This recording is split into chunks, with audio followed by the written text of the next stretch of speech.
Alright, y'all. So I think I'm gonna go to Syria. Hear me out. There's a lot of reasons for it, so I'm gonna try to keep this as, like, clear and simple as possible. Basically, when I was a baby, like, a couple months old, my family became best friends with another family.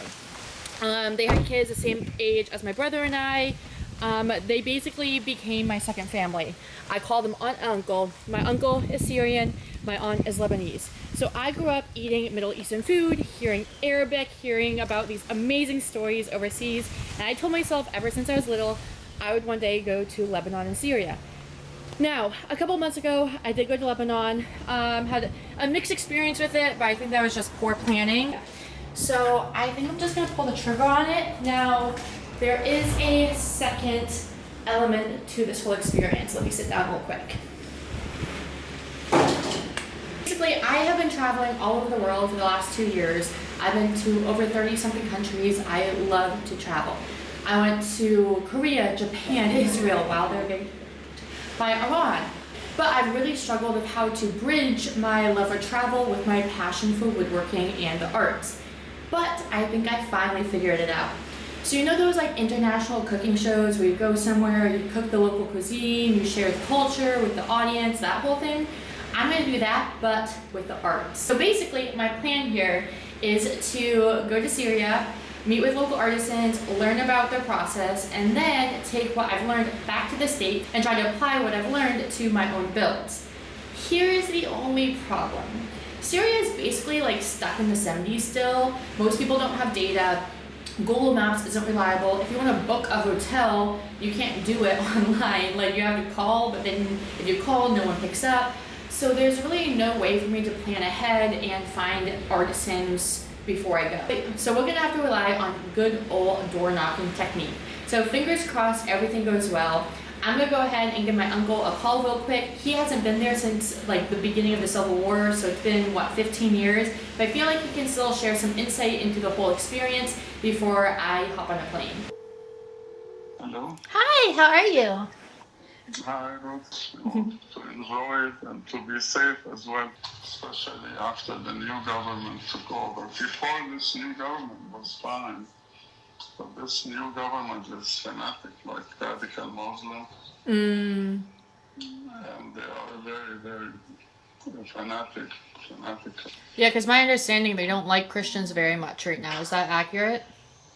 Right, yeah, they don't, and they are very strict. So you said the one area that you guys sent the article, don't go to that area, right? No, I contacted a friend who knew about Damascus very well, and he said, don't ever go there.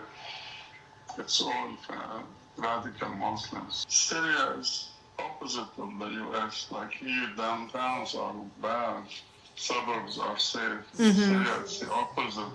But suburbs are cheap, mostly radical Muslim, because those are the ones who are against the government. Well, I love you very, very much. Thank you for your help. Thank you. I'll talk to you soon, okay? All right, thank you. Bye. So, I was in Vegas. We flew out of Vegas together for this trip. I was in Vegas. Did go to sleep until probably like 4 a.m. Was not sober. Thought I had set my alarm for 7:30 a.m., which is when I need to get up to make this flight. I set for 7:30 p.m.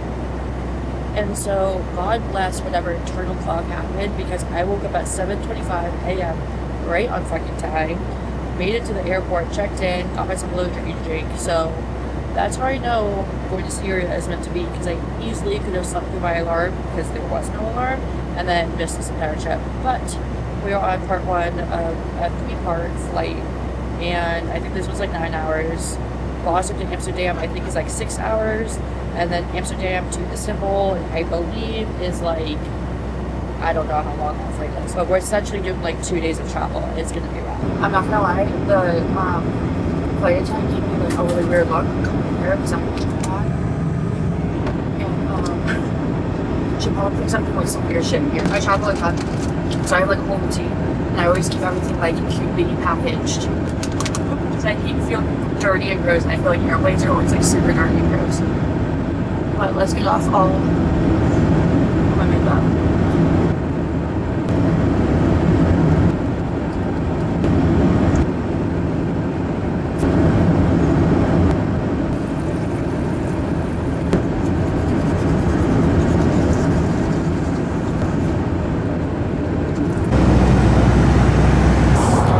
Okay, so we're in Turkey, right?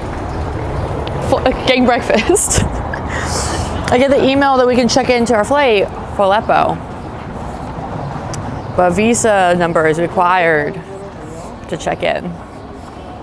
So we might be fucked because we don't have a visa because we're gonna get the visa upon arrival, which online it says you can't do, but on Reddit it says you can do.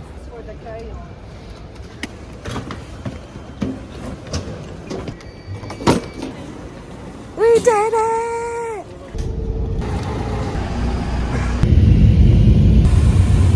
Bye and hope to meet you again. He was like flipping food, trying to find somewhere to stamp it. Cute. Yeah, it's pretty cool. Huh? Oh my gosh. So cute. Thank you. What is it? There's so many. Oh, they're coming back! I don't like that. Like 11 a.m. and everything's closed down, which is really weird for me, but it is a Friday, which kind of makes sense. Let's go ahead and grab some breakfast. High five.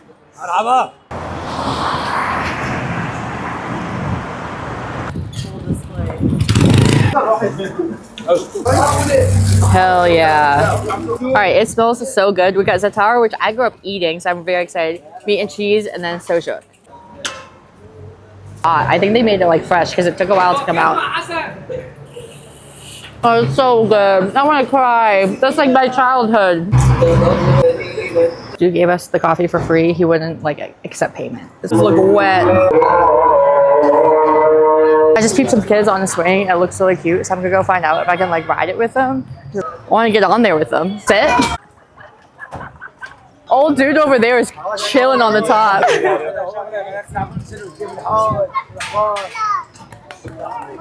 Thanks. I'll push it for him. Okay, I'm tired. There was a gunner in that building there, and you could see the strife pattern going across the building that way. And then they were airstruck in there, taking them out. Wait, this is so cool. Because this is wood. Wait, that's so cool. Heavy as fuck. It's very heavy. Oh my god, it's so heavy. It's from the 1600s, he said. It's from the Ottoman Empire. It's the best way to hold off invaders, right?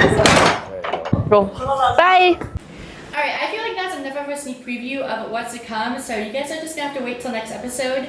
Thank you so much for watching, and I'll see you guys next time. Bye.